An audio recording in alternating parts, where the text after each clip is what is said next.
नारायणं नमस्कृत्य नरं चैव नरोत्तमं देवीं सरस्वतीं व्यासं ततो जयमुदीरयेत्। सदाशिवसमारम्भां शङ्कराचार्यमध्यमाम् अस्मदाचार्यपर्यन्तां वन्दे गुरुपरम्पराम्। वागर्थाइव सम्पृक्तौ वागर्थः प्रतिपत्तये जगतः पितरौ वन्दे पार्वती परमेश्वरौ।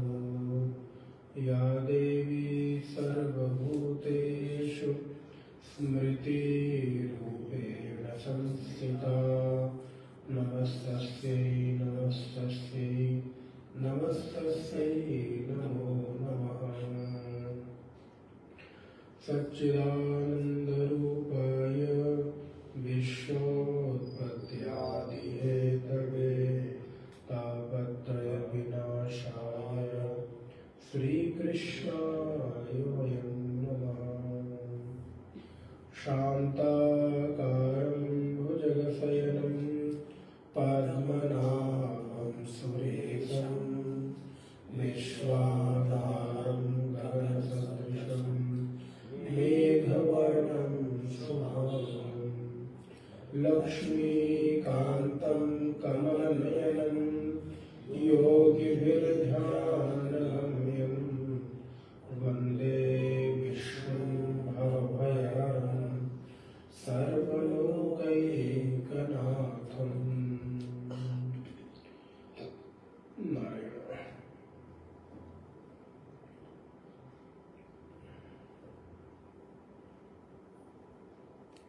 श्लोक नंबर 16 योगो योग विदाम नेता से पाठ करेंगे।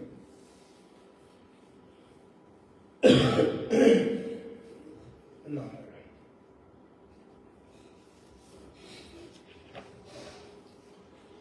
योगो योग विदाम नेता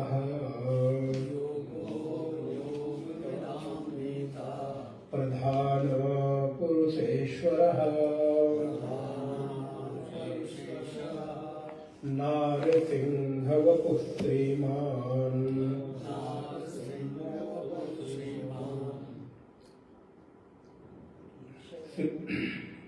केशवः पुरुषोत्तमः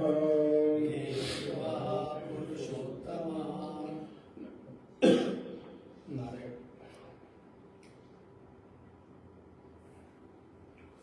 सर्वः सर्वः शिवस्थाणुः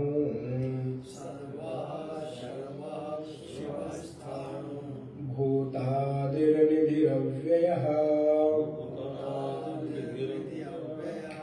शम्भवो भावनो भरतः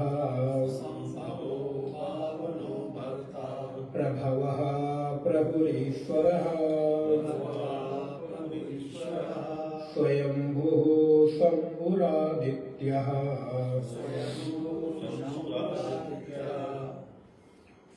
स्वयंभुः शम्भुरादित्यः पुष्कराक्षो महास्वनः अनादिनिधनो धाता विधाता धातुरुत्तमः अप्रमेयो हृषीकेशः पद्मनाभोऽमरप्रभुः विश्वकर्मा मनुस्त्वष्टः स्तविष्टास्तविरो ध्रुवः अग्राह्यः शाश्वतः कृष्णो लोहिताक्षः प्रतर्दनः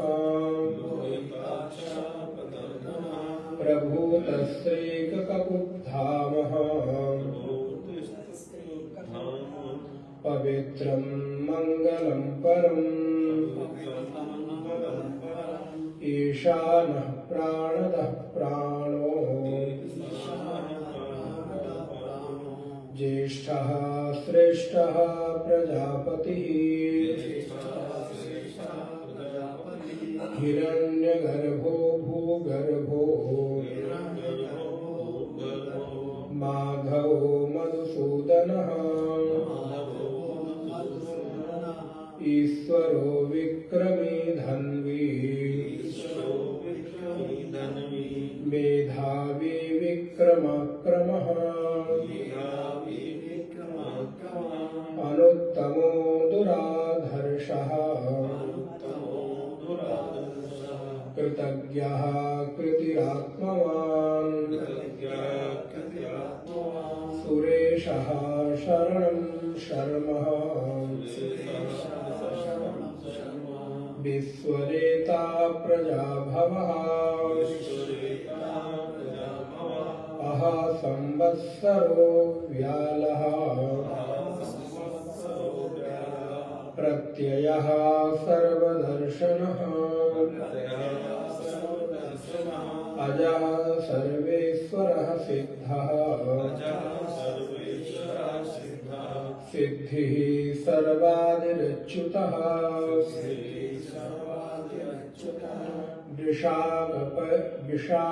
विशाकपिरमेयात्मा यो सर्वयोगविनिःसृतः वसुरवसुमना सत्यः समात्मा संवितः समः अमोघः पुण्डरीकाक्षो वृषकर्मः वृषाकृतिः वृषकर्मः वृषाकृतिः। नारायण। कल हम लोगों ने देखा भगवान के विभिन्न नामों का अर्थ अलग अलग संदर्भों में हम लोगों को प्राप्त हो रहा है। जहां पर क्षेत्र के और अक्षर इस रूप में हम लोगों ने देखा कि भगवान क्षेत्र के हैं, अक्षर हैं, साक्षी हैं और तटस्थ रहते हुए, व्यापक रहते हुए हमारे प्रत्येक भावों की जो परिकल्पना है वो भी भगवान के ही प्रभाव से संभव होती है। इसलिए भगवान का एक नाम भावः,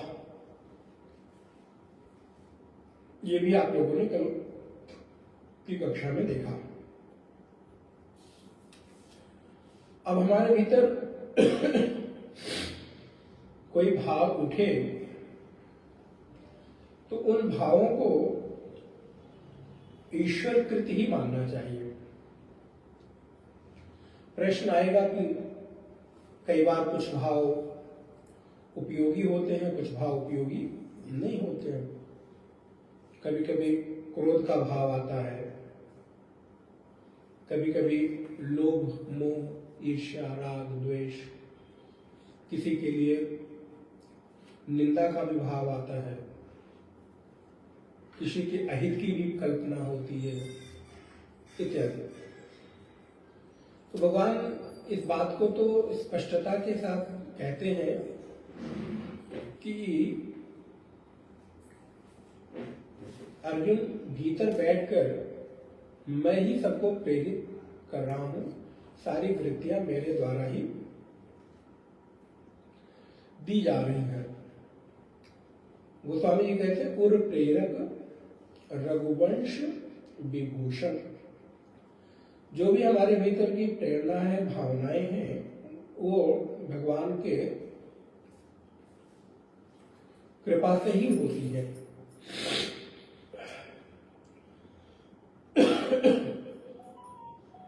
तो जो हमारी अनुकरणीय भावना नहीं है, उसको मैं कैसे उनमें उनका दर्शन कैसे करूं? क्रोध में, लोभ, मोह में, चिंता में, अथवा निंदा में, स्तुति में। तो भगवान मानो कहते हैं कि जिस भावना में आपको अहित की इच्छा या अहित का भाव जागृत होता है, ऐसी भावना का आप साथ जब देते हैं, तब वो भावना साकार रूप लेती है।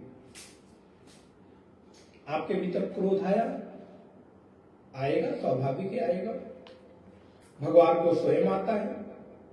आप देखिए, अगर राक्षसों के ऊपर भगवान क्रोध ना करे तो क्या उनका अहित, उनके मृत्यु, उनका संहार हो सकता है?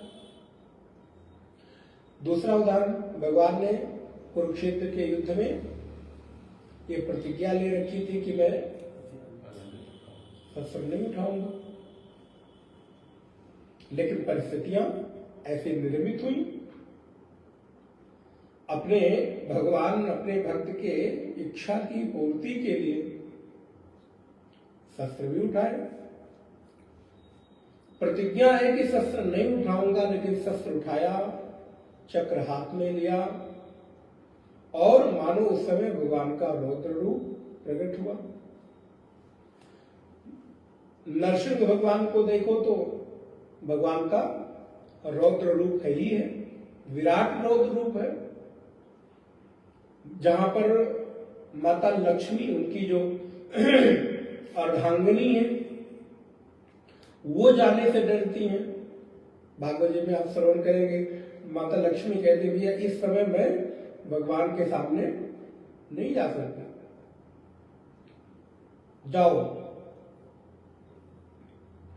प्रहलाद को कहती हो, तुम जाओ, तुम भगवान की आराधना करो, स्तुति करो, प्रार्थना करो। इस समय तुम्हारी सुन लेंगे, लेकिन मेरी नहीं सुनेंगे। रौद्र रूप है। तो ऐसी जब मेरे सामने कोई वृत्ति आए, तो उस वृत्ति का मुझे साथ नहीं देना है, बस इतना उपाय है।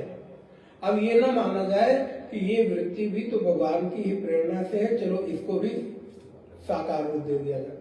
अभी आप लोग गीता में पढ़ रहे हैं, कितनी सारी चीजें भगवान बता रहे हैं कि ये मैं हूं, ये मैं हूं, ये मैं हूं, लेकिन वहां पर बल मैं हूं, लेकिन बल मैं हूं के साथ क्या शर्त लगाई? बलम बलवताम चाहम, लेकिन कौन सा? काम राग विवर्जितम। गीता में आपने पढ़ा कि भगवान कहते हैं कि सभी बलवानों में जो बल है वो मैं हूं, लेकिन राक्षसों का भी बल मैं हूं। कहते नहीं, बलवानों का बल मैं तो हूं, बलशालियों में बल मैं हूं, लेकिन जो बल किसी के अहित के लिए हो, ऐसा नहीं। काम राग विवर्जितम। जो बल काम से, राग से, घृणा से, द्वेष से रहित बल है, वो बल मैं हूं। इसलिए भगवान उस रूप में हमारे सामने प्रकट होते हैं। तो वृत्ति का हमें साथ नहीं देना है। वृत्ति का जब हम साथ देते हैं तब ही वो आकार लेती है। इसलिए सबसे पहले हमारे भीतर वासना उठती है, वासना के बाद हमारे भीतर कर्म करने की इच्छा होती है, डिजायर्स होते हैं, फिर वो कर्म में बदलते हैं और वो कर्म फिर मुझे फल देते हैं। उस फल भोगने के बाद पुनः संस्कार पड़ता है और संस्कार के बाद पुनः उन्हीं संस्कारों के बल से इच्छा, वासना पैदा होती है। तो इसलिए अगर ऐसी वृत्ति आए तो ऐसे समय उस वृत्ति को तटस्थ होकर, साक्षी होकर उस वृत्ति को देखना है और थोड़ी देर बाद वो वृत्ति निकल जाएगी। तो भगवान का एक नाम है योगा। श्लोक नंबर 16 में देखें, योगा। योगा भगवान शंकराचार्य लिखते हैं, ज्ञानेन्द्रियाणि सर्वाणि निरुध्य मनसा सह एकत्व भावना योगः क्षेत्रज्ञः परमात्मनः। मन के सहित समस्त जितनी भी हमारी ज्ञानेंद्रियां हैं, उन ज्ञानेंद्रियों को रोककर एकत्व में स्थापित कर देना, एकत्व की भावना का उदय हो जाना, ये योग है। हमारे यहाँ आचार्यों ने हाथ पैर को हिलाने को योग नहीं बोला। ये योग का एक बड़ा स्थूल रूप है, जहां हम एक्सरसाइज करते हैं। आज के समय में योग का अर्थ केवल एक्सरसाइज है कि थोड़ा पैर ऊपर हो गया, फिर नीचे हो गया, थोड़ा इधर लिया, उधर कर लिया। बोले क्या करें? बोले कि योग कर रहे हैं। योग का असल में अर्थ जो है वो जीवात्मा का परमात्मा के साथ जुड़ जाना ही योग है। योग माने जोड़ना, जुड़ जाना। आप क्या कहते हैं? 2 धन 2 बराबर कितना हुआ? 4। इसका योग 4 हुआ। तो वहां भी तो योग आता ना। वहां योग का अर्थ क्या हुआ? जोड़ना। ऐसे ही जीवात्मा अपने मूल परमात्मा के साथ योग कर ले, जुड़ जाए, ऐसी विधि को योग कहते हैं। और वो विधि क्या है? भगवान बाप कह रहे हैं, ज्ञानेन्द्रियाणि सर्वाणि। हमारी जितनी ज्ञानेन्द्रियां हैं उनको क्या करें? बोले निरुध्य मनसा सह। मन के सहित सारी ज्ञानेन्द्रियों को निरुद्ध करके, अर्थात रोक करके, संयमित करके उनको एकत्व की ओर ले जाना, एक कर देना। या मैं इसका ऐसा अगर अर्थ करूं कि आपकी समग्र ज्ञानेन्द्रियों, कर्मेंद्रियों का एक ही विषय हो जाए। वो विषय क्या हो? परमात्मा। आंखों का विषय, अगर आंखें देखना कुछ चाहें तो उस एक परमात्मा को, कान श्रवण करना चाहें तो उसी से संबंधित। अर्थात हमारी प्रत्येक इंद्रियों का लक्ष्य एक परमात्मा का स्मरण या परमात्मा के साथ जुड़ जाना ही योग है। अगर आंखें भगवत दर्शन कर रही हैं तो इसका मतलब आंखों का जो योग है वो भगवत दर्शन होने के कारण आपका दर्शन योग है। अगर आप उसको कहना चाहें, देना चाहें नाम, तो दर्शन योग दे सकते हैं। अगर आपके माध्यम से आपके कर्ण कुछ श्रवण कर रहे हैं तो इस समय भी आप क्या कर रहे हैं? योग कर रहे हैं, श्रवण योग। इस समय आपका श्रवण योग चल रहा है। ऐसा नहीं कि आप खाली बैठे हुए हैं, कि आप प्रातःकाल सुबह ही शरीर को हिला रहे हैं तो वही योग हो रहा है। बोले नहीं, इसलिए योगी प्रत्येक अवस्था में योग करता है, इसलिए वो योगी कहलाता है। इसलिए वो बैठा है तो भी उसका चिंतन योग चल रहा है।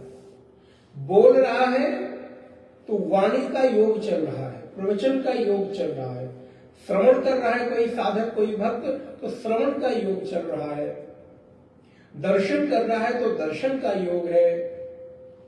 स्पर्श कर रहा है भगवान को, सेवा कर रहा है अपने भगवान ठाकुर जी की, तो वो भी स्पर्श योग है।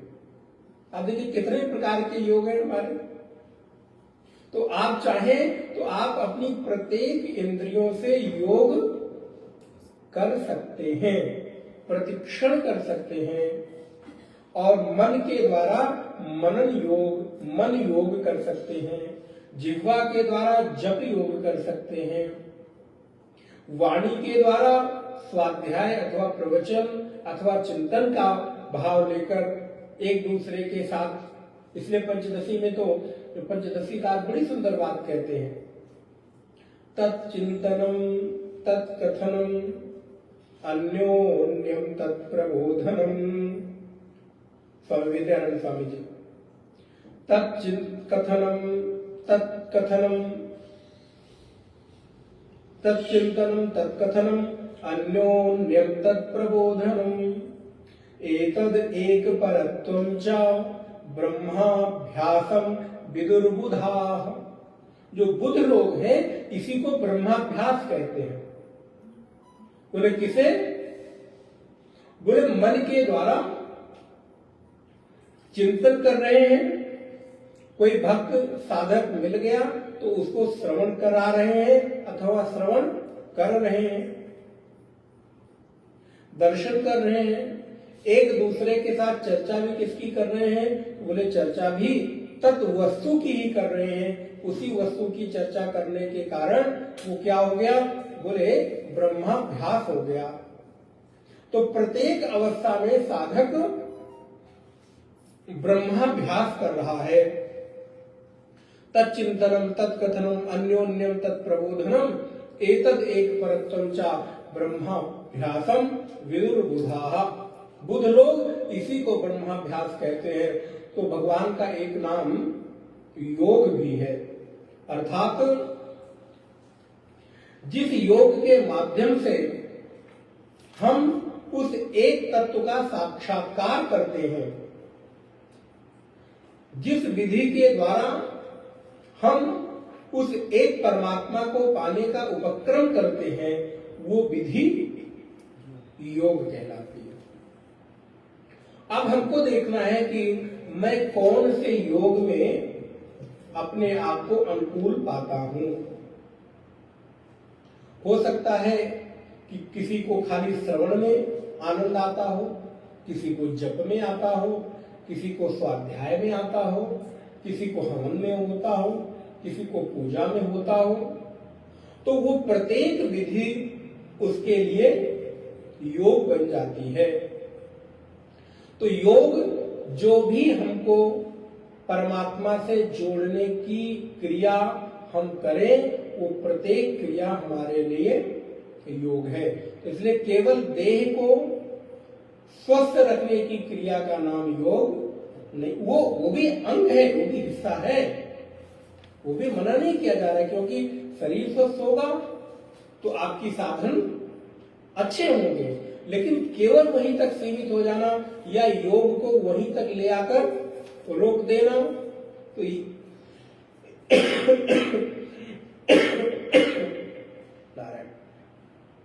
ये योग का एक तरह से स्वस्थ उपयोग तो नहीं हुआ। भगवान का एक नाम योग है। अब विस्तार लंबा होगा तो फिर पूरा नहीं हो पाएगा। इतने हर शब्द में तो इतनी व्याख्या की जा सकती है, लेकिन छोड़ने का भी नहीं मन करता। ऐसे ऐसे शब्द हैं, और भाष्य को देखने के लिए जब दृष्टि जाती है तो लालच भी आता है कि इसको पढ़ा जाए। फिर ये लगता है फिर तो एक ही दो श्लोक हो पाएगा, इससे ज्यादा नहीं हो सकता है, लेकिन फिर भी कुछ कुछ पंक्तियां तो जरूर पढ़ेंगे। भगवत्पाद शंकराचार्य लिखते हैं, योगम विन्दन्ति विचारयन्ति जानन्ति लभन्त इति वा योगविदः तेषाम नेता ज्ञानिनाम योगक्षेम वहनादि इति योग विदाम नेता। योग तो हो गया, लेकिन उस योग को जो जानते हैं उसको क्या कहते हैं? योग विद नेता। इसलिए भगवान का एक नाम क्या है? योग विदाम नेता। ये एक ही शब्द है। श्लोक में आप जब देखेंगे तो योगो योग विदाम नेता, अर्थात जो योग को जानते हैं, उसका विचार करते हैं और उसको प्राप्त करते हैं, वो योग विद कहलाते हैं। और उन ज्ञानियों को जो उस योग विद है वो अपने लोगों को, अनुकरण करने वाले लोगों को वहां तक पहुंचा दे, तो उसको फिर क्या कहते हैं? योग विद नेता। क्योंकि नेता का अर्थ पार्टी का झंडा उठाने वाला नहीं होता है केवल। नेता शब्द की परिभाषा बड़ी अद्भुत है। जो नेतृत्व करता है उसको नेता कहते हैं। जिसके भीतर नेतृत्व करने की क्षमता हो, इसलिए भगवान को कहा गया योग विदाम नेता। भगवान भी नेता है, लेकिन आजकल के नेताओं ने नेता शब्द का अर्थ इतना गड़बड़ कर दिया है कि कोई सज्जन पुरुष तो नेता कहलाना ही पसंद नहीं करता। अगर उसको नेता कहते तो उसको बुरा लग जाएगा महाराज। सच बात है, नहीं महाराज मैं नेता नहीं हूं। लेकिन नेता अर्थात जिसके भीतर नेतृत्व की क्षमता हो, जिसके भीतर बहुत लोगों को एक, अच्छा नेतृत्व किस लिए? जिसके भीतर बहुत लोगों को एक लक्ष्य पर पहुंचाने की सामर्थ्य हो, वो नेता बन सकता है। आज नेता बनने की परिभाषा क्या है? बोले बड़ी गाड़ी ले लो, सफेद पैंट शर्ट कुर्ता पैजामा, बिल्कुल व्हाइट कलर, 10 उंगलियों में बड़ी मोटी मोटी अंगूठियां, मोटे मोटे चैन, 2-4 अच्छे मोबाइल और 1-2 चाटुकार पीछे। क्या हो गए? बोले महाराज नेता हो। नेताओं से नेता शब्द की परिभाषा पूछ लो तो नहीं बता सकते, और कहला क्या रहे? नेता। इसलिए नेतृत्व की क्या क्षमता हमारे भीतर है? तेषाम, भगवत्पाद शंकराचार्य लिखते हैं कि जो योग वेत्ताओं का, देखिए अर्थ कितना गहरा होता जा रहा है, जो योग वेत्ताओं का नेतृत्व कर सके, योग विदाम नेता, अर्थात साधकों का नेतृत्व कर सके वो नेता। तो प्रकारांतर से गुरु भी नेता है, लेकिन अगर अब आज के गुरुओं को नेता शब्द कहा जाए तो नेताओं को बुरा लग जाएगा, उनको लगेगा तुम्हारे कंपटीशन होता रहेगा। लेकिन अगर देखा जाए तो जितने भी साधक हैं, जितने भी जिज्ञासु हैं, उन जिज्ञासुओं का नेतृत्व करने की क्षमता जिस तत्व में हो, जिस पंचभूतात्मक देह में हो, ऐसे पंचभूतात्मक देह वाले, शरीर वाले व्यक्ति को हम नेता कह सकते हैं। इसलिए नेतृत्व की क्षमता अगर नहीं है तो ऐसा व्यक्ति नेता बनने से बचना चाहिए। अब वो किस क्षेत्र का नेतृत्व करना है तो हमारे ऊपर है। इसलिए हमारे परमात्मा क्या है? बोले वो भी नेता है। अगर मैं ऐसा कह दूं कि हमारे भगवान किसी नेता से कम नहीं है तो ये कोई अतिशयोक्ति थोड़ा ना। हमारे सबसे बड़े नेता कौन है? तो हम लोगों को गौरवान्वित होना चाहिए कि हमारे पास भी एक नेता है। तुम्हारे पास होंगे तो होंगे, हमारे पास ऐसे नेता है। हम भी किसी नेता के पीछे चलने वाले, लेकिन वो नेता कैसे हैं? बोले बड़े सात्विक नेता है, वो धर्म का आचरण करने वालों का नेतृत्व करते हैं, तत्ववेताओं का नेतृत्व करते हैं, जिज्ञासुओं का नेतृत्व करते हैं। और अगला नाम भगवान का है प्रधान पुरुषेश्वर। भगवान कौन है? बोले भगवान प्रधान पुरुषेश्वर है। प्रधानम किसके प्रधान है वो? बोले प्रकृति माया प्रधानम, जो प्रकृति के माया के प्रधान है उनको प्रधानम पुरुषो जीवः तयो ईश्वर प्रधान पुरुषेश्वर। प्रधान अर्थात प्रकृति, माया और पुरुष, इनके जो स्वामी हैं, इनका जो नेतृत्व करते हैं, उनको प्रधान पुरुषेश्वर कहते हैं। पुरुष का अर्थ मैंने कल आपको बताया था कि जो इस शरीर रूपी पुर में रहता है उसको पुरुष कहते हैं। तो जो प्रधान और पुरुष दोनों का ईश्वर है, अर्थात जीव और प्रकृति दोनों का जो ईश्वर है उसको परमात्मा कहते हैं, इसलिए उसका एक नाम प्रधान पुरुषेश्वर है। प्रधान प्रकृति के लिए है क्लास के बाद। हाँ, जिज्ञासा को रोक के, क्योंकि अगर क्लास में प्रश्नोत्तर होगा तो फिर नहीं हो पाएगा। यहाँ पर प्रधान शब्द प्रकृति माया के लिए है, वही बता रहे हैं।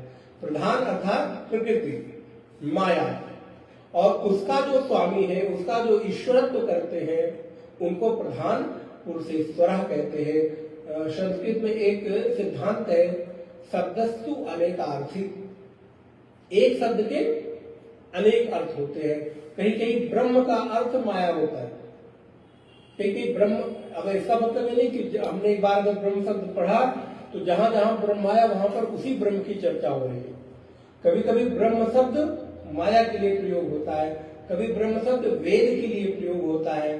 तो वहां पर प्रसंग देखना है कि हमें कौन से प्रसंग में किस शब्द की व्याख्या में कैसे करनी है। प्रधान पुरुषेश्वर नारसिंह, वाह, भगवान का एक नाम क्या है? बोले नारसिंह वपुः। वो कौन है? तो बोले जिसका आधा रूप, अभी मैंने आपको चर्चा किया, आधा रूप नर का हो और आधा रूप सिंह का हो। तो वपु माने होता है देह। तो नारसिंह, नर और सिंह के शरीर को धारण करने वाले जो हैं उनको नारसिंह वपुः कहते हैं। नरस्य सिंहस्य च अवयवाः यस्मिन् लक्ष्यन्ते तद वपुः यस्य स नारसिंह वपुः। जिसमें नर और सिंह दोनों के लक्षण दिखाई देते हो, दोनों के अवयव दिखाई देते हो, ऐसे स्वरूप वाले, ऐसे देह वाले को नारसिंह वपुः कहते हैं। तो भगवान का एक नाम नारसिंह वपुः। भगवान का एक नाम है श्रीमान। इसलिए जब आप कभी श्रीमान शब्द का प्रयोग करें तो महाराज जरा सोच समझ के क्या करें। जैसे हम लोग प्राय बहुत लोगों को सम्मान में या बहुत लोगों को बहुत आदर देना चाहते हैं, तो हम कहते हैं बड़े संभ्रांत व्यक्ति है, कहते हैं ना। आप ही लोग लिखते हैं कि देखिए इनका परिचय दे रहे हैं, कौन है? बोले बड़े संभ्रांत व्यक्ति है। अब अगर संस्कृत के अनुसार संभ्रांत शब्द की हम परिभाषा करें तो महाराज आप पता नहीं उसका सम्मान कर रहे हैं कि अपमान कर रहे हैं, पता नहीं। संभ्रांत अर्थात सम्यक रूपेण भ्रांतः यह सह, जो अच्छी तरह से भली भांति पूर्वक क्या हो, भ्रांत हो। वैसे सच बात है, जो संभ्रांत होते हैं वो भ्रमित होते ही होते हैं। तो हम लोग जो उसका प्रयोग करते हैं ठीक ही करते हैं। इसलिए अनजाने में हम कभी कभी हम लोग के लिए भी कह देते हैं लोग ना, अब उनको नहीं पता है तो कहेंगे अच्छा वो सम्मान में कह रहे हैं, ऐसा नहीं है, उनको मालूम नहीं है। तो क्या कर, सिर नीचे करके सुनना पड़ता है, हाँ ठीक है। तो जब हम श्रीमान शब्द किसी के लिए प्रयोग करें तो जरा सोच समझ के कि क्या सच में ये श्रीमान है कि नहीं। श्री भगवत्पाद लिखते हैं यस्य वक्षस्य नित्यम वसति श्री स श्रीमान, जिसके वक्ष पर वक्षस्थल पर सर्वदा श्री वसती है अर्थात लक्ष्मी बसती है, वो कौन है? वो है श्रीमान। इसलिए परमात्मा के हृदय पर आप देखेंगे हमेशा एक चिन्ह दिखाई देगा, चरण चिन्ह आप देखते हैं। वो चरण चिन्ह किसके मालूम है? महाराज भृगु के हैं। एक बार भगवान नारायण बैठे थे वैकुंठ में,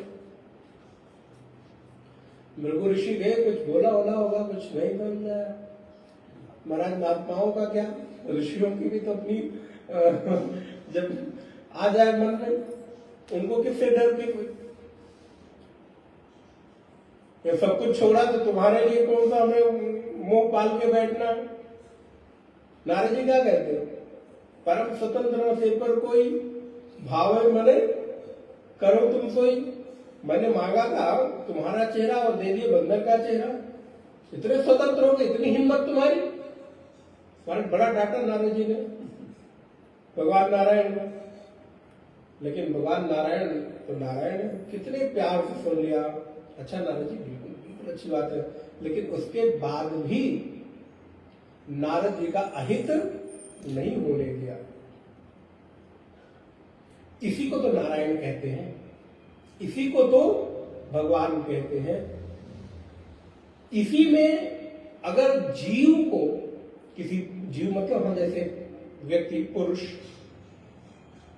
मनुष्य,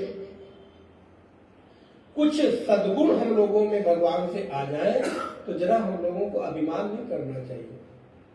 वहीं से आ रहे धीरे धीरे, और वो आ रहे हों तो आदर करना चाहिए कि हमारे परमात्मा कितने आदर्श पुरुष हैं।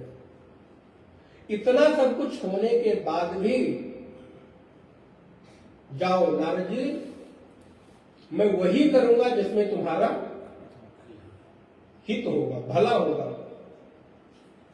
और नारद जी का सर्वथा भगवान ने भला किया। वैसे भृगु ऋषि को बड़ा क्रोध आया, बोले महाराज बड़े स्वतंत्र हो गए हो, तुम्हारे ऊपर कोई अनुशासन करने वाला। और उठे और विचार करके सोचो, कहते हुए भी बड़ा डर लग, मतलब संकोच हो रहा है, डर होता है।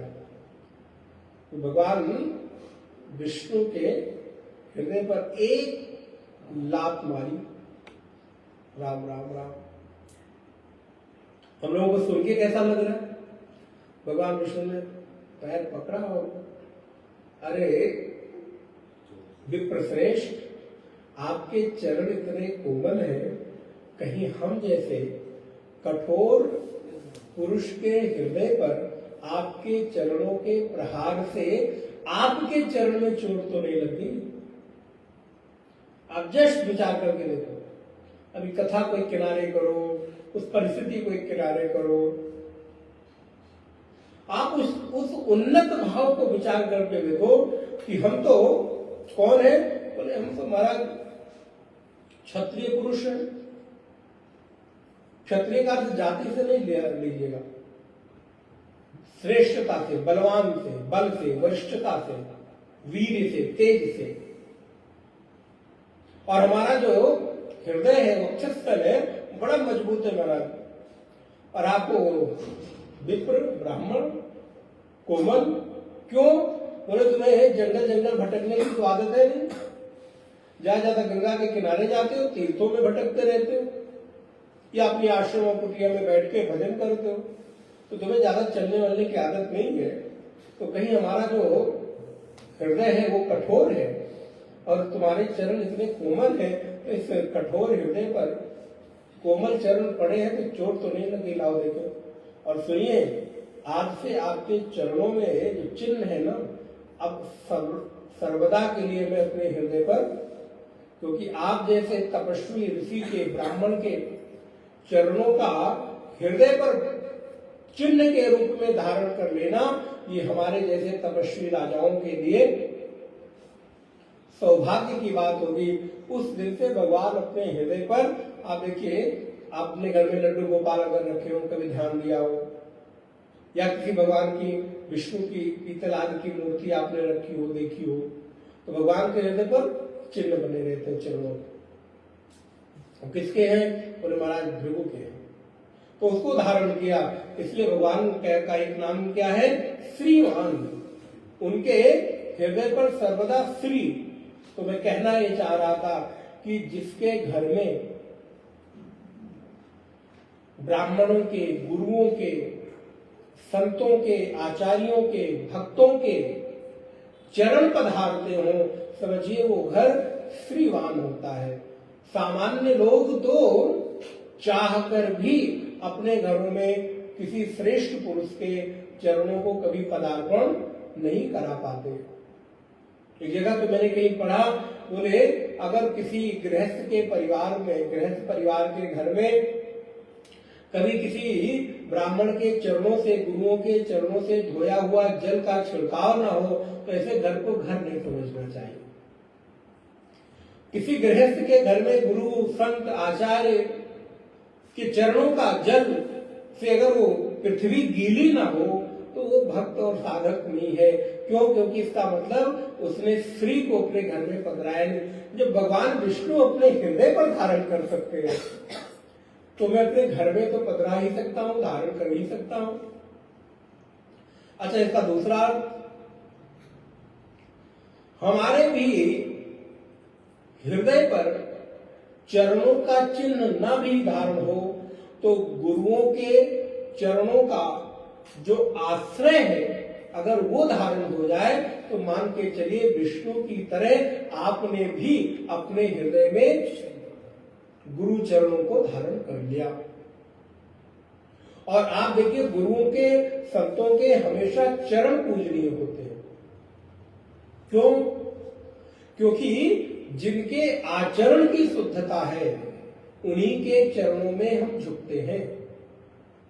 जिनके आचरण में शुद्धता ना हो, पवित्रता ना हो, क्या आप उनके चरणों में झुकना चाहोगे? कभी नहीं। इसलिए श्री अर्थात सदगुरु के चरणों का हृदय में धारण हो जाना ही श्रीमान होने का लक्षण है। जिस दिन मेरे हृदय में हमारे गुरु के चरण, उनका आचरण, उनका मार्गदर्शन, उनका उपदेश धारण हो जाए, समझिए आप भी श्रीमान है। तो भगवान नारायण का एक नाम श्रीमान है। योगो योग विदाम नेता प्रधान पुरुषेश्वर नारसिंहो श्रीमान केशव पुरुषोत्तम। भगवान का एक नाम केशव।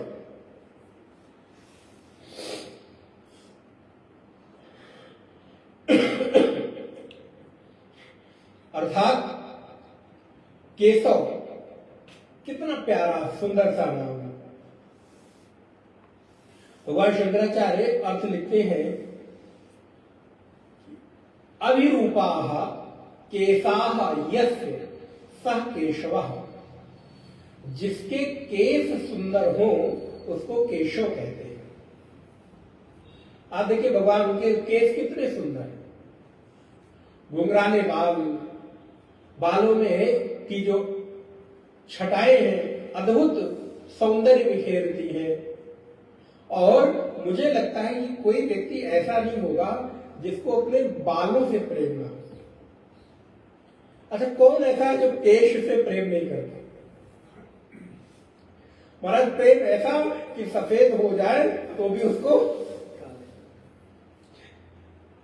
ऊपर से काले रहते हैं महाराज, नीचे से आप लोग करते हो तो क्षमा करेगा, हम किसी को कह नहीं रहे। क्या करते हैं? बोले वो हमेशा सुंदर बने रहे, घुंघराले बने रहे और माताओं को बालों से कितना स्नेह, पुरुषों को बालों से कितना स्नेह, प्रत्येक व्यक्ति को केश से प्रेम होता है। तो भगवान के केश कितने सुंदर है, इसलिए उनका एक नाम क्या है, बोले केशव। कहते अभिरूपाः केशाः यस्य स केशवः केशो द्वय अंतरस्यामः इति प्रत्ययः प्रशंसायाः। यहाँ पे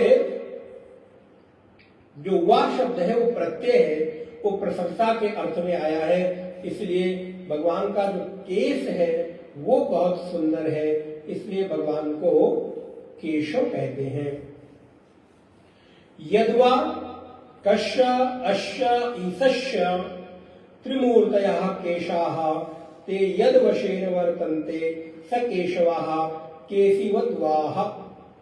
अर्थात का अर्थ ब्रह्मा, आ का अर्थ विष्णु और ईश का अर्थ महादेव, ये तीनों मूर्ति ही केश है। अर्थात ब्रह्मा, विष्णु और महेश ये जिसके अधीन है उसको क्या कहते हैं, केशव। अब यहां तो एक केशों के दो अर्थ हुए, एक बाल तो हुआ ही, लेकिन दूसरा ये त्रिदेव जो है केशव, बोले ये जिसके अधीन रहते हों ऐसे ईश्वर को केशव कहते हैं। और केशव के बाद भगवान कहते हैं एक नाम पुरुषोत्तम, जो पुरुषों में उत्तम है उसको पुरुषोत्तम कहते हैं। यस्मात् त्वैषः दुष्टात्मः हतः केशी जनार्दनः तस्मात् केशव नाम्ना त्वं लोके ख्यातो भविष्यसि। विष्णु पुराण में एक श्लोक आता है, केसी नामक राक्षस का वध करने के कारण भी भगवान का एक नाम केशव है। तो मैंने आपको निवेदन किया, अलग अलग लीलाओं में भगवान को अलग अलग नाम दिए गए। और उन्होंने किसी का वध किया तो जैसे मधुसूदन, मदन मोहन, केशव, मुरारी, मुर नामक राक्षस को मारा इसलिए मुरारी हुए। तो बहुत सारी लीलाओं में भगवान के बहुत सारे नाम पढ़ते चले गए। तो केशी नामक राक्षस का वध करने के कारण भी भगवान नारायण का एक नाम केशव पड़ा है। तो यहाँ पर कहते हैं भगवान पुरुषोत्तम है, अर्थात पुरुषों में सबसे श्रेष्ठ है, इसलिए उनको पुरुषोत्तम कहा गया है। सर्वः, जो सर्वस्व है वो सर्वः, भगवान का एक नाम क्या है, सर्वः।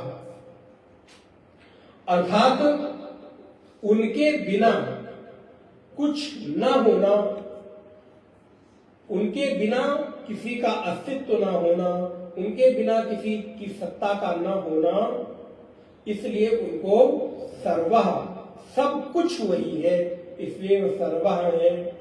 और एक शब्द है सर्वः, दो आते हैं दंतिसा और आपकी भाषा में कहें तो सलजम वाला सा। ऊपर वाला जो सा है वो कौन सा है, दंती सा है। सूरत वाला सा, सरौते वाला सा, दंती सा, और जो ये दूसरा नाम है ये शलजम वाला है। तो इसलिए जब हम बोले तो दोनों का उच्चारण भी अलग अलग हो। सर्वः, शर्वः जब बोले तो तालु में जाकर लगे, और जब सा वाला बोले तो हमारा जो दांत जीवा है, दोनों दांत हैं वो आपस में जुड़ जाए तो उच्चारण की शुद्धता हो जाती है। तो जो शर्वः है वो कौन है, बोले जो शुभ है, अर्थात जिसका नाम श्रवण करने से, दर्शन करने से शुभता प्रदान हो उसको सर्वः कहते हैं। इसलिए भगवान सर्वः भी हैं और शर्वः भी हैं। और भगवान का एक नाम शिवः, तो सर्वः, शर्वः, शिवः, शिव अर्थात कल्याणकारी। जो सात्विक, राजसिक और तामसिक इन तीनों गुणों से सर्वथा रहित होकर और समस्त कल्याण में निरत रहते हैं, उनको शिव कहते हैं। भगवान शंकराचार्य ने भाष्य में लिखा कि भूतानाम आदि कारणत्वात्, जो समग्र भूतों के कारण है और इति संघार समय संघरति संघारयति सकलाः प्रजाः निस्त्रयी गुणतया शुद्धत्वात् शिवः, जिसके भीतर किसी भी प्रकार के त्रिगुण नहीं पाए जाते, जो सदा सर्वदा शुद्ध हैं, उनको शिव कहते हैं। इसलिए शिव कल्याणकारी है और सर्वदा शुभ है, इसलिए भगवान नारायण का एक नाम शिव है। इसलिए शिव आए, राम आए, विष्णु आए, उनमें भेद सबके सब नाम है। जब आप विष्णु सहस्त्र नाम पढ़ेंगे तो वहां शिव भी आएगा, राम भी आएगा, सारे नाम आएंगे। जब आप शिव सहस्त्र नाम पढ़ने जाएंगे तो वहां विष्णु आएगा। तो कई बार भक्तों को लगता है बताओ यहाँ पर भी इनका नाम आ गया, वहां पर भी आ गया। बोले चूंकि सबके सब नाम है, सब में वही सामर्थ्य है, तो नाम तो वही सबका पड़ेगा। तत्वता एक है, देह से भेद होने के कारण नाम में भेद हमको दिखाई देता है, लेकिन तत्व एक होने से सभी एक ही कहलाते हैं।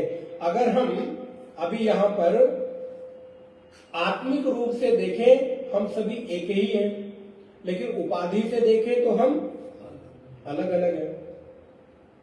कोई ब्राह्मण है, कोई क्षत्रिय है, कोई वैश्य है, कोई शूद्र है, कोई अधिकारी है, कोई चपरासी है, कोई मालिक है, कोई नौकर है, कोई ऊंची जाति में है, कोई नीची जाति में है।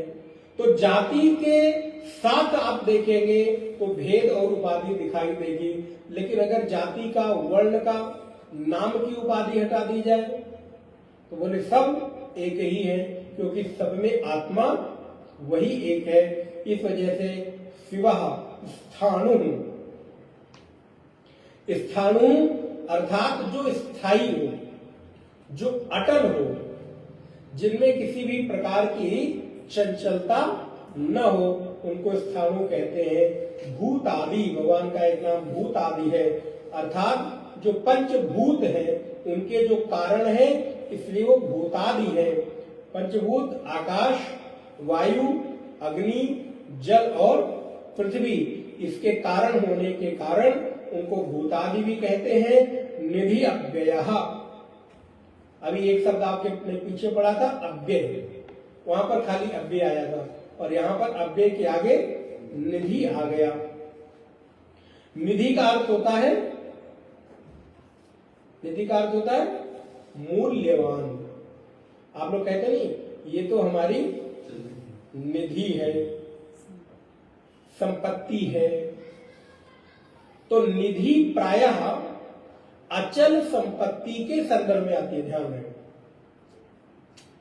धन को भी हम लोग कोशिश यही करते हैं कि ये संपत्ति हमारी अचल बन जाए। इसीलिए जमीन, सोना आदि हम खरीद कर क्या चाहते हैं कि ये अचल हो जाए। तो निधि प्रायः अचल संपत्ति के रूप में प्रयोग की जाती है। तो भगवान कौन है? तो बोले भगवान अक्षय निधि है, जो कभी भी खर्च नहीं होते। इसलिए अक्षय नवमी, अक्षय तृतीया आप मनाते हैं। अक्षय तृतीया के दिन भगवान के चरण दर्शन होते हैं, तीर्थों के कपाट आदि खुलते हैं। तो इसलिए भगवान अक्षय निधि है। अगर धन रूपी निधि को बटोर कर रखते हैं तो भी खर्च हो जाती है, लेकिन परमात्मा के नाम रूपी निधि को बटोर कर रख ले तो कभी खर्च। इसलिए संत लोग क्या गाते हैं, ब्रज में तो बहुत सुंदर उसका श्रवण कराते हैं। हमारो धन राधा श्री राधा, श्री राधा हमारो धन राधा हमारो धन राधा राधा राधा राधा राधा हमारो हमारो धन राधा श्री राधा हमारो जीवन धन राधा राधा राधा राधा राधा जीवन जीवन धन राधा राधा राधा राधा राधा जीवन राधा हमारो धन राधा श्री राधा हमारो धन राधा श्री राधा परम धन राधा राधा राधा राधा राधा परम धन हमारो धन राधा श्री राधा हमारो धन राधा श्री राधा जीवन धन राधा राधा राधा राधा जीवन धन राधा हमारो धन राधा श्री राधा हमारो धन राधा श्री राधा परम धन राधा श्री राधा परम धन हमारो धन राधा श्री राधा हमारो धन राधा श्री राधा जीवन धन राधा राधा राधा राधा राधा जीवन धन हमारो धन राधा श्री राधा हमारो धन तो हम लोग बहुत सारे धन इकट्ठा करके रखते हैं, लेकिन ये जो नाम रूपी धन है, नाम रूपी जो निधि है, नाम रूपी जो खजाना है, ये जब हम बटोर के रखते हैं तो इसलिए नाम रूपी खजाने को बटोरने में आप हमेशा लालची बने रहो। बोले महाराज ये तो क्या, इसकी लालच क्या करना। वो जो बैंक वाला है जहां दिखाई देता है उसके मामले में तो हम लालची भी है, कंजूस भी है, दोनों है। बोले नहीं, इस मामले में लालची बनो लेकिन उदार बनो। लालच किस संदर्भ में कि जितना पाओ उतना बटोर बटोर के रख लो, और उदार इस मामले में जब अवसर मिले तब। अब देखिए जैसे अभी हम लोगों को अवसर मिला तो क्या किया,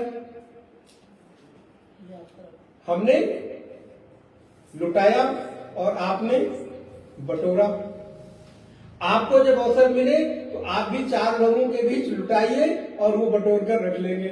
आपको जब बटोरने का अवसर मिले तो बटोर कर, ये क्या है, तो बोले नाम रूपी खजाने को, नाम रूपी धन को बटोरने में लालची रहें और बांटने में उदार रहें।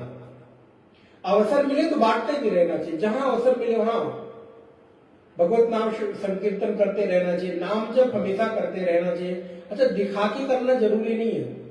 आप बैठे हैं, चल रहे हैं, उठते हैं, बैठते, खाते पीते, सोते जागते, हर अवस्था में आप भगवत नाम जप। इसलिए प्रायः मैं कहता हूं कि आप जब माला लेकर बैठते हैं आसन पर तो मंत्र जप करिए, लेकिन मंत्र चलते फिरते उठते बैठते नहीं किया जा सकता, शुद्धता आदि का ध्यान रखना पड़ता है। तो आप नाम जप करिए। नाम जप में कोई नियम नहीं, कोई विधान नहीं। उठते बैठते, खाते पीते, सोते जगते, कुछ भी कर्म करते हुए आप भगवत नाम का जाप कर सकते हैं। तो जितना हो सके उतना वो खजाना भरते जाओ, भरते जाओ। और कभी ये मत सोचो आज इतना जप कर लिया बहुत हो गया। बोले नहीं, जैसे पैसा बहुत हो गया तो क्या लगता कि बहुत हो गया? बोले महाराज जितना बढ़ता जाता है उतना ही और अधिक पाने की इच्छा होती जाती है। बोले ऐसे ही नाम रूपी खजाने को भी जितना भी, इसलिए मीरा क्या कहती है, पायो जी मैंने राम रतन धन वस्तु अमोलक दीनी मेरे सतगुरु, कृपा कीन्ही अपनायो, पायो जी मैंने राम रतन धन पायो। इसलिए मैंने आपको निवेदन किया कि भगवान का नाम धन है, निधि है, खजाना है, हम उसको जितना चाहें। और मीरा को किस धन की कमी थी आप बताओ? मालूम है ना आपको? महारानी की। लेकिन भौतिक धन को छोड़कर उसने राम नाम रूपी धन को खूब बटोरा, और बटोरा ही नहीं, लोगों को भी खूब लुटाया, लोगों को भी खूब प्रेरित किया। इसलिए राम नाम के हीरे मोती, आप देखिए हमारे संतों ने क्या क्या उपमा दी भगवान के नाम के। पायो जी मैंने राम रतन धन पायो, हमारो धन राधा शिराधा शिराधा। फिर संत कहते नहीं, इतने भर से नहीं, खाली धन से ही काम नहीं चलता। हमारी बहुत सारी माताओं को पैसे में लालच उतना नहीं होता जितना लालच हीरे सोने चांदी में होता है। पैसा मिले ना मिले, लेकिन जर्नी मिलनी चाहिए, खूब इकट्ठा कर करके, ढेर सारी इकट्ठा। तो संतों ने कहा उनके लिए भी तो कुछ होना चाहिए। तो उन्होंने क्या कहा, राम नाम के लो हीरे मोती। तो महाराज पति महोदय हीरा मोती दे न दे, लेकिन सदगुरु आपको राम नाम रूपी हीरा मोती, राम नाम के हीरे मोती मैं बिखराऊं गली गली, ले लो रे कोई राम का प्याला, शोर मचाऊं। सदगुरु गली गली में शोर मचा मचा के, अनाउंस कर करके, माइक लगा लगा के बांटने को उद्यत है, देने को उद्यत है, लेकिन कोई लेने वाला तो हो। राम नाम के हीरे मोती मैं बिखराऊं गली गली, ले लो रे कोई राम का प्यारा, शोर मचाऊं गली गली, मैं तो शोर मचाऊं गली गली। तो भगवान का नाम क्या है? बोले हीरा भी है, मोती भी है, धन भी है, संपत्ति भी है, जो आप मानना चाहो, जिस भाव से आप एकत्रित करना चाहो। तो इसलिए भगवान निधि अव्ययः, वो ऐसी निधि है जो कभी भी समाप्त होने वाले अक्षय निधि है। अच्छा, कितना भी खर्च करो ना महाराज, खत्म नहीं होता, वो बढ़ते ही रहते हैं, बढ़ते ही रहते हैं। और आज तक इतने लोगों ने, इतने महात्माओं ने भगवान के नाम के हीरे मोती लुटाए, लेकिन आज तक खत्म नहीं हुए। सोचो। दूसरी और बात, ये धन लूटते लूटते कभी अच्छा अगर कोई साधक भक्त है तो उसका पेट भी नहीं भरता, और भरना भी नहीं चाहिए, मन नहीं भरता। अगर कोई कहे कि राम कथा मैंने सुनते सुनते अब मैं अघा गया, नाम जपते जपते महाराज अघा गया, क्या करना? बोले नहीं, अभी तुमने उसका स्वाद चखा नहीं, क्योंकि अगर स्वाद चखा होता तो कहते नहीं और चाहिए और चाहिए। वैसे ही जैसे कितना भी आलस्य आ रहा हो, लेकिन अगर गड्डी गिरने को मिल जाए महाराज, बोले चेतना जागृत हो जाती है, वहां पर आलस्य दूर हो जाता है। बोले वैसे अगर कोई भक्त की अंदर से राम नाम रूपी गड्डी को गिरने की, माला जप करने की, यहाँ एक एक मन का एक एक दाना गड्डी है, मान कर चलिए। इसलिए जितना चाहो गिन गिन कर आप रखते चले जाओ, यही आपका सच में यही खजाना है। और संसार में कोई साथ देता नहीं है। आसरा इस जहां का मिले ना मिले, मुझे तेरा सहारा। इस संसार के आश्रय बड़े कमजोर हैं मेरे भाई बहन, सच बता रहे हैं। अगर एक आश्रम मजबूत है तो सारे आश्रय आपके काम आएंगे। ये जगत के सारे आश्रय इतने कमजोर हैं, इनकी पकड़ इतनी कमजोर है, कभी भी किसी भी क्षण कोई भी साथ छोड़ सकता है। और आप सबका कितना अनुभव भी होगा, मुझे कहने की क्या जरूरत है। कितने सारे लोगों के साथ पकड़े होंगे, लगा होगा कि इतनी मजबूती से साथ पकड़ा है, कभी छूटेगा नहीं, लेकिन छूट गया कि नहीं? मेरा छूटा, मेरे आसपास के लोगों का छूटा, उसको भी लगता था तुम्हारा छूट गया, मेरा नहीं छूटने वाला, मेरी पकड़ बहुत मजबूत है। लेकिन देखो समय के काल चक्र ने कैसे थपेड़े मारे और वो मजबूत आश्रय एक क्षण में धराशायी हो गए। तो संसार का तो संबंध ऐसा ही है, किंतु एक संबंध ऐसा मजबूत है, इसी क्षण भी वो आपका साथ छोड़ता नहीं। इसलिए पायो जी मैंने राम रतन धन पायो। जब ये नाम रूपी खजाना मिल जाए तो कितना भी खर्च करो कभी कम नहीं होने वाला। इसलिए अक्षय पात्र है संभवः, भगवान का एक नाम संभव है, अर्थात भगवान के लिए कोई कार्य असंभव। एक परिभाषा भगवान को पता है क्या है? कर्तुम अकर्तुम अन्यथा कर्तुम शक्य। जो करने में, नहीं करने में अथवा अन्यथा करने में समर्थमान है, वही तो परमात्मा है। उनकी इच्छाएं करें, उनकी इच्छाएं न करें और उनकी इच्छाएं तो अन्यथा करें। इसलिए उनके लिए कोई नियम नहीं हो सकता। समुद्र कहता है, कथा स्मरण करिए, प्रभु नियम तो आपने ही बनाया है। भगवान कहते हैं नियम जो बनाया जाता है वो जिसके लिए बनाया गया उसके लिए है, जो नियम बना रहा है उसके लिए नियम। मैं उस नियम से सर्वथा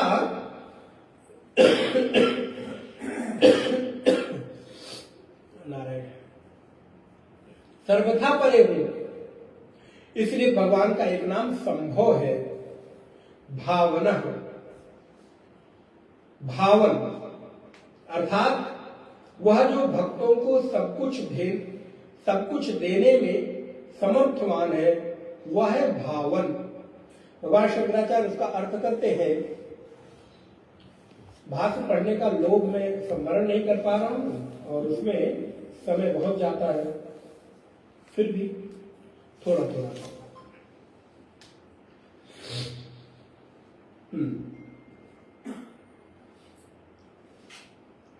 सर्वेषां भोक्तॄणां फलानि भावयति इति ही भावना।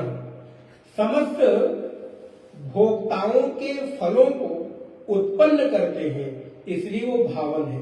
अर्थात जो हम कर्म करते हैं उस कर्म के फल को देने वाले जो हैं वो भावन है। अर्थात सर्व फल दातृत्वम फलम मतः उपपत्तेः। ये ब्रह्म सूत्र का यहां पे देखिए कोटेशन भगवत पाद ने दिया है कि फलमतः उपपत्तेः, इसमें सर्व फल दातृत्व अर्थात हमारे जीवन में जो कुछ भी फल मिलता है वो सब कुछ परमात्मा के सामर्थ्य और उन्हीं के अध्यक्षता में मिलता है। उपदेश सार में क्या कहते हैं? भगवान कौन है? कर्माध्यक्ष है और कर्म फला अध्यक्ष है। कर्तुराज्ञया प्राप्यते फलम कर्म की परम कर्म तत् जड़म। क्योंकि कर्म अपने आप में कैसा है? जड़ है, वो फल देने में समर्थ नहीं है। किंतु जब उस कर्म के फल को देने वाले परमात्मा का नेतृत्व हो जाता है तो वो जड़ कर्म भी अपने कर्ता को फल देने में समर्थवान हो जाता है। और देता किसको है? बोले अपने कर्ता को ही देता, किसी दूसरे को नहीं देता। कर्म अगर मैंने किया है तो फल भी मुझे ही मिलेगा। इसलिए अटल सिद्धांत है, कर्म हमेशा कर्म का जो फल है हमेशा कर्ता को ही मिलता है। लेकिन मिलता कैसे है? बोले जब तक कोई कर्म फलाध्यक्ष नहीं होगा तब तक नहीं मिलेगा। इसलिए आपके प्रत्येक कर्मों को देखने वाला कोई है, जिसकी साक्षी में आप प्रत्येक कर्म कर रहे हो, और कर्म ही नहीं कर रहे हो बल्कि आपके भीतर की प्रत्येक भावना भी जो पढ़ रहा है। इसलिए अगर आपको लगे कि आपको कोई पढ़ने वाला नहीं है तो चिंता मत करना, भगवान आपको पढ़ रहे हैं, भगवान आपको देख रहे हैं, और सबसे सुंदर आप हैं ये भगवान आपको कह रहे हैं। अगर आपको कोई शिकायत हो कि कोई हमको सुंदर नहीं कहता, कोई हमको पढ़ता नहीं, मैं इतना लिखता हूं कोई सुनता नहीं, चिंता मत करिए, संसार के लोगों से क्या अपेक्षा करना। भगवान आपके बाहरी कर्म को तो छोड़ो, भीतर के मन के भीतर की एक एक वृत्ति को पढ़ रहे हैं, क्योंकि उनके साक्षित्व के बिना आपके भीतर कोई वृत्ति आ ही नहीं सकती। इसलिए आप सोचो, सर्वसमर्थ परमात्मा जब हमको पढ़ रहा है तो संसार के लोग पढ़े या न पढ़े, ये भरोसा हो जाए तो आपको देखिए कितनी प्रेरणा मिल जाएगी। और भगवान ने आपको सबसे सुंदर बनाकर भेजा है, भगवान आपके आप सबसे सुंदर कृतित्व है, ये भावना बनाकर रखे। इसलिए भगवान हमारे भावन है, हमारे सारे कर्मों को, भावनाओं को, विचारों को, वृत्तियों को पढ़ते हैं। आपके मन के भीतर एक सूक्ष्म भाव भी उठता है तो तुरंत पढ़ लेते हैं। तो अब आप विचार करिए कि आपको अपने प्रभु को क्या क्या पढ़ाना है। अच्छे विचार पढ़ाने हैं कि सोचो, आप अपने बॉस को, अगर उसकी विजिट हो कभी आपके ऑफिस में आपके बॉस की, तो क्या करते हैं? महाराज पूरी की पूरी रोड के किनारे पर्दे लगा दिए जाते हैं। मतलब अब आप संकेत समझ सकते हैं मैं क्या कहना चाह रहा हूं। पूरा का पूरा श्रम ढक दिया जाता है। क्या हो गया? बोले ऊंची ऊंची दीवार खड़ी कर दी, कार से विजिट हो रही है, दो देश के राष्ट्राध्यक्ष जा रहे हैं, तो पीछे पूरे बस्ती है, मलिन बस्तियां हैं, कौन देखने वाला? क्योंकि दीवार को बना दिया गया, पेंट कर दिया गया, सुंदर फूलों से सजा दिया गया, पीछे क्या मालूम नहीं क्यों? क्योंकि बॉस है, कोई बड़ा आदमी आया तो उसको अच्छी अच्छी चीज दिखाना है। ऐसे ही सभी के जो बॉस है वो कौन है? तो आप अपने बॉस को कौन कौन सी अपनी कॉपी सामने रखना चाहते हो? अच्छे विचारों वाली कि गंदे विचारों वाली? तो अगर तो आप अपने बॉस को अच्छी अच्छी कॉपी देना चाह रहे हो, अच्छे नंबर चाहिए, तो मन के भीतर काम, क्रोध, लोभ, मोह, मद, मत्सर, ईर्ष्या, राग, द्वेष, ये वाले विचार निकाल के फेंकते चले जाओ, और धीरे धीरे धीरे सुंदर सुंदर विचार लिखते चले जाओ। तो जब वो देखेंगे तो कितने प्रसन्न हो जाएंगे। तो वैसे ही जैसे हम अपने मालिक को अच्छी चीजें प्रेजेंट करते हैं, वैसे हमारे सबके मालिक भगवान है, तो अपने मन के सुंदर विचार उनके सामने हम रखें। इसलिए भावना भरता, भगवान कौन है? बोले भरता, जो संपूर्ण जगत का संचालन कर रहे हैं, सबका भरण करने वाले हैं। ऐसे भगवान का एक नाम भरता है। प्रभवः, जो पंच महाभूतों का स्रोत है, जिससे सारी चीजें उत्पन्न होती है, देश काल की उत्पत्ति होती है, उसको प्रभवः कहते हैं। प्रभु, जो सर्वशक्तिमान परमेश्वर है, उसको प्रभु कहते हैं। अर्थात उनके भीतर सब चीजें करने में स्वतंत्रता है, जिसका प्रभुत्व है, अर्थात जिसको कुछ भी करने के लिए किसी से परमिशन की जरूरत नहीं है। जो सर्वतंत्र स्वतंत्र हैं, उनको प्रभु कहते हैं। ईश्वरः, जिसमें किसी भी प्राणी वस्तु की सहायता के कुछ भी करने की योग्यता है, उसको ईश्वर कहते हैं। जिनमें ऐश्वर्य है उसको ईश्वर कहते हैं। जिसको कुछ भी करने के लिए किसी प्राणी की जरूरत नहीं, किसी वस्तु की जरूरत नहीं है, जिनमें सारे ऐश्वर्य विराजित हैं, उनको ईश्वर कहते हैं। स्वयंभू शंभुरादित्यः पुष्कराक्षो महासुनः। स्वयंभू, जो स्वयंभू है अर्थात स्वयं से स्वयं को अभिव्यक्त करते हैं, उनको पैदा करने के लिए किसी अन्य की जरूरत नहीं है। जो स्वयं उत्पन्न हुआ है वो स्वयंभू है। शंभु, जो ईश्वर अपने भक्तों को आंतरिक शुद्धता, ध्यान में, और बाहरी समृद्धि देता है, उसको शंभु कहते हैं। इसलिए आपके प्रभु आपको आपकी योग्यता और अधिकारित्व के अनुसार ऐश्वर्य भी देते हैं और भीतर से पवित्रता भी देते हैं। मेरे भाई बहन ध्यान रहे, बाहर की संपत्ति कितनी भी हो जाए, लेकिन अगर आप भीतर से दरिद्र हैं ना, तो बाहर की संपत्ति असल में एक दिन आकर दुख का ही हेतु बनती है। पहले तो लगता है कि बाहर की संपत्ति है, कितना सुखी है। ऐसे कितने लोगों को आप लोग भी जानते होंगे और हम लोग तो खैर जानते ही है, ऐश्वर्य की कोई कमी नहीं, लेकिन उस व्यक्ति से मिलकर ऐसा लगता है किसी, क्षमा के साथ निवेदन करूं, किसी और कभी कभी इतने सामान्य लोगों के घरों में जाकर सामान्य व्यक्ति से मिलकर कि शायद जीवन यापन हो रहा है, ऐसा लगता है कि हाँ किसी व्यक्ति से मिलकर आए। ये हम लोग चूंकि भगवान ने ऐसी सेवा दे रखी है ना, हर रोज हर तरह से लोगों से मिलना, यही कार्य है। तो कभी कभी लगेगा कि घर में जाओ तो 5 ऑडी खड़ी हुई है, 20 प्रकार के 20 to 25 नौकर हैं। घर में बैठ के आओ तो सामने मेज पर 20 तरह के, क्या हो रहा भाई, 20 प्रकार के जो है कटोरियां सामने लगी हुई हैं। लेकिन नारायण, बाहर जब आप निकलिए तो आपको ऐसा लगता है कि हम कहां चले गए, शायद ना गए होते तो अच्छा रहता। ये आके गलत, मजा नहीं आया।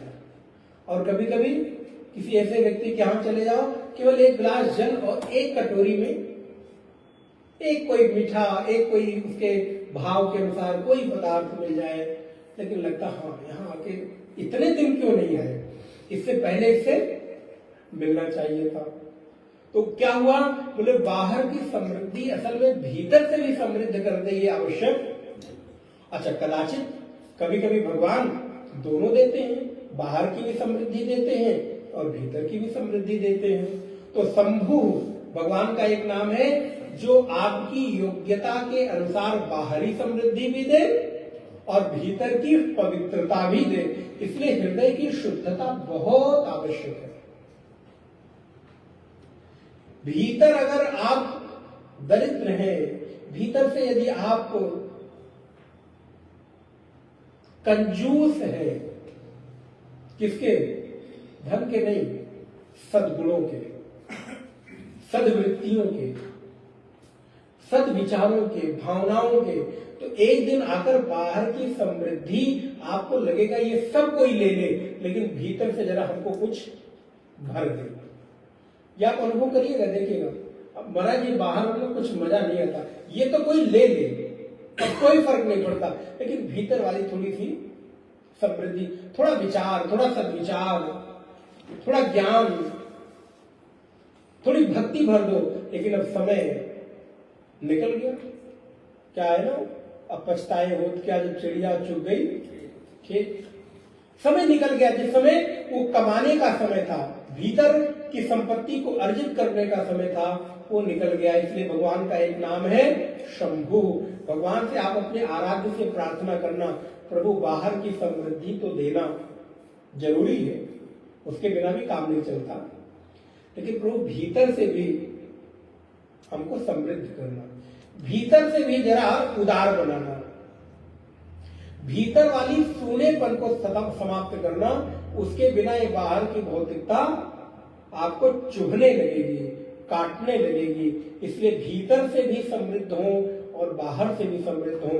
ऐसे जो परमात्मा है वो शंभु है। आदित्य, जो सूर्य मंडल में आभा है, दमकता हुआ जो रश्मियां हैं, स्वर्ण सी निकलने वाली जो प्रकाश की किरणें हैं वो आदित्य है। और भगवान गीता में क्या कहते हैं, अभी आपने पढ़ा थोड़े दिनों पहले, मैं आदित्यों में सूर्य आदित्य हूं, प्रकाश करने वालों में आदित्य हूं। तो भगवान कौन है? तो बोले मैं आदित्य विष्णु हूं, जितने भी प्रकाशवान वस्तुएं हैं उन सब में मैं आदित्य हूं। आदित्य, इसलिए भगवान सूर्य है। सूर्य को देखें तो नारायण की स्मृति हो। पुष्कराक्षा, क्या बात है, जिसकी आंखें कमल की पंखुड़ियों की भांति हो। कमल नेत्र, मैंने उस दिन आपको बताया था, कमल की कुछ परिभाषा बताने को मैंने बोला था। कमल का सबसे पहला जो गुण है वो है अनासक्ति। कमल की सबसे बड़ी योग्यता जो है वो असंगता। कमल का तीसरा सबसे प्रमुख जो गुण है वो है प्रकाश में खिलता है और अंधकार में, मालूम है ना, जैसे जैसे सूर्य ढलता जाता है कमल वैसे वैसे। और इसीलिए कहते हैं कि कई बार पराग के लोभ में भंवरा कमल की पंखुड़ियों में बंद हो जाता है। इसलिए कई बार लोभ को उस भंवरे के साथ उपमा दी जाती है। हम लोग भी कई बार खिले हुए चीजों के रस को चूसने के, उसको इकट्ठा करने के चक्कर में अपने आप को मृत्यु के गाल में, भंवरा जाता तो है पराग को लेने, रस को लेने, लेकिन चूसते चूसते उसका रस स्वादन करते करते उसका रस अपने भीतर लेते लेते इतना मदमस्त हो जाता है कि वो भूल जाता है कि इससे मुझे बाहर भी निकलना है। और परिणाम होता है जैसे जैसे सूर्यास्त होते हैं पंखुड़ियां बंद होती चली जाती हैं और भंवरा उसी में। लेकिन कमल पुनः खिलता है, लेकिन तब तक भंवरे की मृत्यु हो चुकी होती है। तो कमल का जो चौथा सबसे सुंदर गुण है वो है प्रकाश और ज्ञान में खिल जाना। प्रकाश में खिलने का तात्पर्य क्या है? ज्ञान में खिल जाना। इसलिए आप देखिए भगवान के प्रत्येक अंग की उपमा कमल से दी जाती है। चरण कैसे हैं? कमल के जैसे। नेत्र कैसे हैं? कमल के जैसे। हाथ कैसे हैं? कमल के जैसे। हर अंग की उपमा अन्य किसी फूल से आपको नहीं मिलेगी। माला धारण करेंगे कदम की, माला धारण करेंगे चमेली चंपा की, लेकिन अगर अंगों की उपमा दी जाए तो कमल की। पंकज, पंकज का जो अर्थ है वो क्या है? पंकाज जायते यदि पंकज, पंक माने होता कीचड़, पंक में जो पैदा हो उसको कमल कहते हैं, पंकज अर्थात कमल। तो कमल की सबसे सुंदर जो विशेषता है वो ये है कि ज्ञान में खिल जाता है, प्रकाश में खिल जाता है, और अंधकार उसको बर्दाश्त नहीं होता तो वो सिमट जाता है अपने आप को। इसलिए हम परमात्मा के कमल अंगों की उपमा से अपने जीवन में क्या शिक्षा लें कि मेरे भीतर भी विस्तार की संभावना ज्ञान में ही है। अज्ञान अंधकार में हम सीमित होते चले जाते हैं। इसीलिए तो क्या कहते हैं? असतो मां सद्गमय तमसो मां ज्योतिर्गमय मृत्योर्मा अमृतम गमय। असतो मां सद्गमय, हमें असत से सत की ओर, अंधकार से प्रकाश की ओर, मृत्यु से अमृत की ओर आप ले चलो। इसलिए भगवान का जो नेत्र है कैसे? पुष्कराक्ष, अक्ष माने होता है नेत्र। तो भगवान का जो नेत्र है, आंखें कैसी हैं? कमल की पंखुड़ियों के सदृश है। हृदय कमल, आप देखिए हर जगह कमल की उपमा दी जाती है। हृदय कमल, इसलिए भगवान के नेत्र को जब देखो तो आपको सुंदरता कमल के पंखुड़ियों के जैसे दिखाई देती है। इसलिए यहाँ पर भगवान का नेत्र बड़ा ही आनंदप्रद है। महास्वनः, महास्वना का अर्थ है जिसकी वाणी एवं आज्ञा में गर्जन है। उसकी गर्जना हनुमान जी के हुंकार से देखिए, जब हनुमान जी ने गर्जना की तो क्या हुआ, सभी जो वहां की राक्षसियां थी उनके गर्भ, इतनी उनकी तेज गर्जना है। जब हनुमान जी की गर्जना होती है तो बोले सब दूर हो जाते, भूत प्रेत पिशाच कोई निकट नहीं आता। महावीर जब नाम सुनावे, नासे रोग हरे सब पीरा। तो भगवान के नाम में अद्भुत और नाम संकीर्तन में तो इतनी सामर्थ्य है कि सारे दोषों को मिटा देता है। हृदय के भीतर आपको एक अद्भुत आनंद देता है। इसलिए कोई साधना हो ना हो, लेकिन जप की साधना चलती रहनी चाहिए। महास्वनः, उसी की आज्ञा हर चित्त में गर्जन करती है। जिसकी आज्ञा से पूरा का पूरा विश्व संचालित हो रहा हो। अब इसको दूसरे अर्थों में लीजिए। उसकी गर्जना हम नहीं कहां सुन पाए, तो उसकी गर्जना आपके अंतर्यामी परमात्मा के रूप में। आप देखिए, आपके भीतर भी अंतर गर्जना होती है। आप कोई भी कार्य करने जाते हैं, अच्छा और बुरा दोनों का सबसे पहले आप ही उसके सहभागी बन जाते हैं। गलत करने जा रहे हैं तो अंदर से एक आवाज जरूर आती है कि उचित, लेकिन हम उसकी उस ओर ध्यान नहीं देते। अच्छा करने जाते हो तो अंदर से एक अच्छी फील आती है।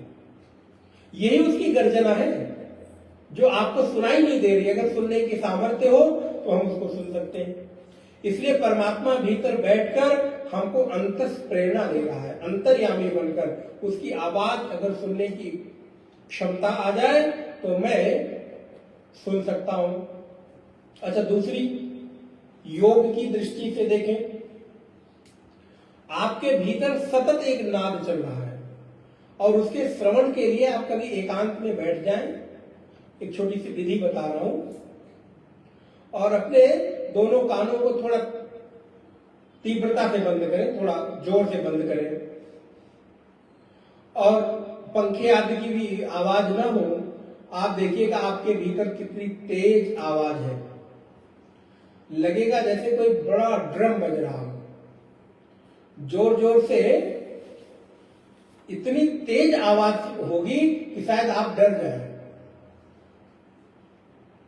एक बार एक महात्मा ने कहा कि भगवान ने आपके कानों में क्या लगा रखा है मालूम है? वॉइस प्रूफ पर्दा लगा दिया है कि आपके भीतर की आवाज आपको सुनाई ना दे, नहीं तो आप सो न पाए, बैठ न पाए, रह न पाए। आप कभी सुनना हो तो आप अपने कानों को बंद करिएगा, अब यहां ना करिएगा। और सुबह के समय 4-5 बजे जब एकांत शांत रहता है तो आप अपनी भीतर की आवाज सुनिए, ढम ढम ढम। ऐसा लगेगा कोई जैसे कारखाने में मशीन चलती है ना, जोर जोर वाली, ऐसी मशीन आपके भीतर चल रही है। लगे सब योग का विषय है, साधना का विषय है, बट आप थोड़ा सा देखिएगा। अगर कुछ आपको और अधिक जानना होगा तो आप पूछ सकते हैं। आप उस ध्वनि को सुनने का प्रयास करें, उस पर एकाग्रता करने का प्रयास करें। दोनों कानों को बंद करें, शांत होकर बैठ जाएं और आप भीतर के नाद को सुने। इसलिए तो ब्रह्मनाद कहा गया। आपके भीतर सतत एक नाद चल रहा है, एक ध्वनि चल रही है। इसलिए भगवान का एक नाम क्या है? बोले महास्वनः। महा माने बड़ा, जोर वाला। तो जिसकी गर्जना तीव्र हो, जिसकी वाणी तीव्र हो, और इसीलिए भगवान की श्वास प्रश्वास से वेदों का सृजन हुआ है, और वेदों से बड़ी गर्जना क्या होगी? इस संसार में अगर सबसे बड़ी कोई गर्जना की ध्वनि है तो क्या है? वेद मंत्र है जो आपको कह रहे हैं कि तुम मरने वाले नहीं हो। वेद नित्य गर्जना करते हुए कह रहे हैं, डिम डिम नाद कर रहे हैं, घोष कर रहे हैं कि तुम अमृत के पुत्र हो, तुम सच्चिद आनंद रूप हो, तुम में कभी जरा रोग व्याधि मृत्यु आ ही नहीं सकती है। इससे बड़ी आवाज और क्या हो सकती है अगर उसकी सुनने की क्षमता आ जाए। अनादि निधन, बोले भगवान अनादि निधन है, अर्थात जिसका न जन्म है और न मृत्यु है, ऐसे भगवान अनादि निधन है। धाता, जो नाम रूप जगत का अधिष्ठान है उसको धाता कहते हैं, जो आश्रय देता है। इसलिए भी भगवान का एक नाम आएगा विधाता। धाता विधाता सब भगवान के नाम है, जो सभी को आश्रय देने वाला है, उसको धाता कहते हैं। और अगला नाम भगवान का क्या है? बोले धाता विधाता।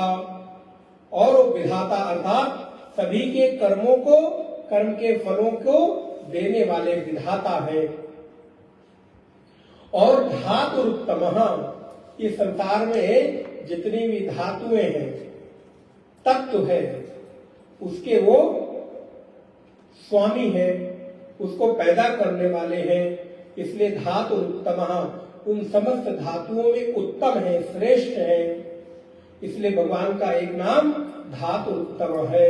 अप्रमेयो ऋषिकेशः पद्मनाभो मरप्रभुः विश्वकर्मा मनुष्यष्टा सविष्टा सविरो ध्रुवः। अगली कक्षा में हम लोग अगला श्लोक देखेंगे। तो हम लोग कितने नाम देखे? 45 नाम भगवान के अभी तक देखे। सोचो 1000 नामों में केवल 45 नाम हुए हैं। कोई बात नहीं, सारे नाम के अर्थ एक ही है, समय से लोग देखते रहेंगे। ओम पूर्णमदः पूर्णमिदं पूर्णात् पूर्णमुदच्यते पूर्णस्य पूर्णमादाय पूर्णमेवावशिष्यते। ओम शांति शांति शांति। हरि ओम।